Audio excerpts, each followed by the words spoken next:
Obviously, we all know collaborating is one of the best ways to grow your channel, but how are you going to do it? What are some of the ways you can collaborate with people? I'm going to give you 5 ideas in this video, so stay tuned.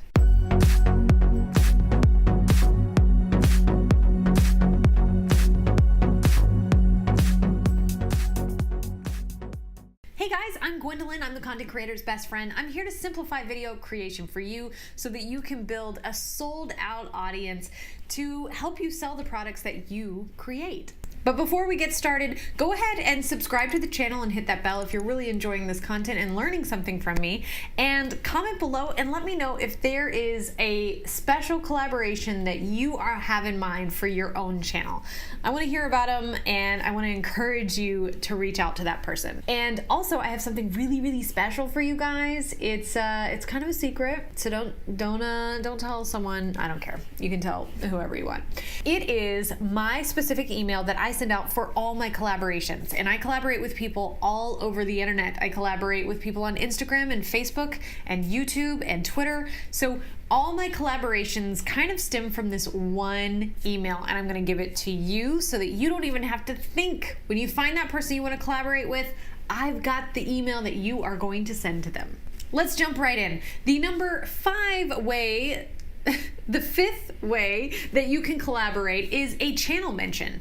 And this can happen off of YouTube too, if you're talking about Instagram or something like that, or even Facebook groups.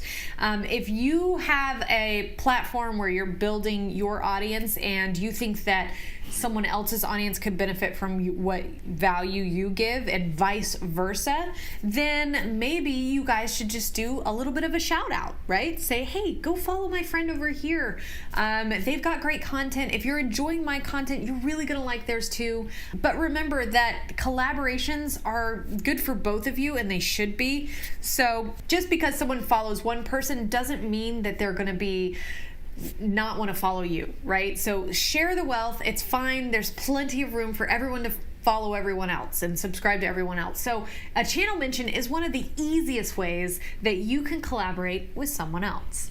Number 4, you can interview each other. And this is something you don't have to do in person. This can be done over Zoom or Skype or however you want to do it, and you can just record it. Of course, if you're doing video on Facebook and Facebook groups, you can have an interview in your group or your page, wherever you're building your influence.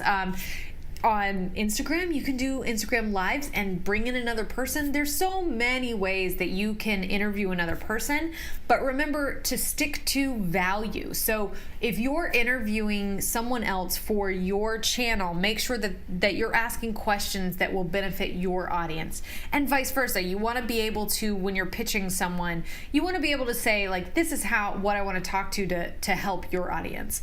Number 3, you can do a takeover, right? So this is more common on Instagram, where you give someone the login and they do stories for a day or even a week. I wouldn't go longer than a week. That's not good, because your normal core audience that loves seeing your content is gonna probably love seeing someone else do a takeover, and that's gonna be really exciting and fun, but they're gonna miss your content. So make sure that it's no longer than a week.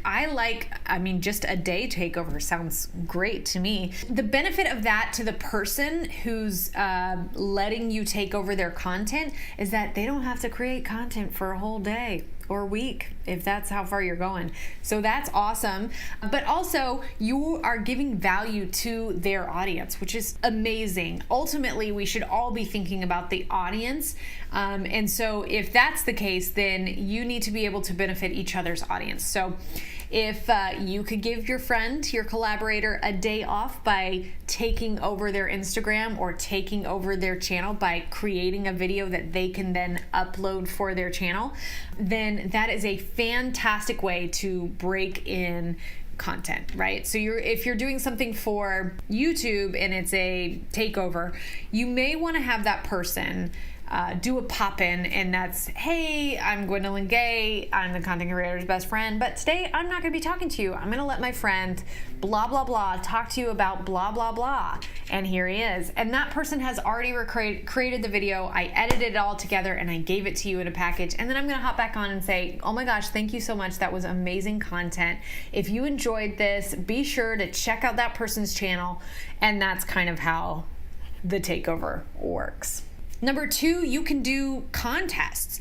A lot of collaborators do contests where it's like, follow me and also follow this person and make sure you comment and blah, blah, blah. I know as a viewer, those are not the most fun, but in reality, that is one of the best ways I have found people I really enjoy following now. And I didn't know about them until I had some kind of crazy contest where I had to follow someone else and whatever. And then I started watching their content and I'm like, actually, this is great content and I'm really enjoying it. So I'm glad that I had to go through the rigmarole to get to know that person. Contests really work if your viewers are down with you and they trust you, then they know you're not going to send them to someone's channel or someone's Instagram account or someone's Facebook group that isn't in line with what you're doing. So obviously make sure that you know that person well enough to invite them to check them out through a contest, because if it's something that people really want, they're gonna go through the work, they're gonna do it, but you got to make sure it's not like you're spamming them. And the number 1 thing is to be open to suggestions from your collaborators. So let's just pretend you reached out to a collaborator and maybe you made some suggestions, like you said, hey, I'm gonna do a mention, I'd love to do a mention. Be open to them saying, that sounds great, but what about this?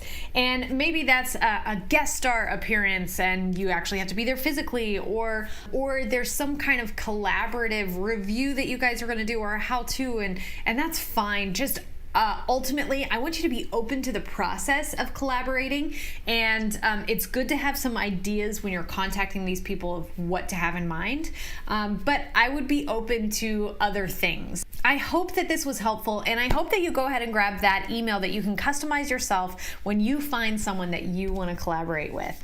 Don't forget to share this with someone that you think might need it, and I'll talk to you guys soon. Good luck collaborating. Let's party.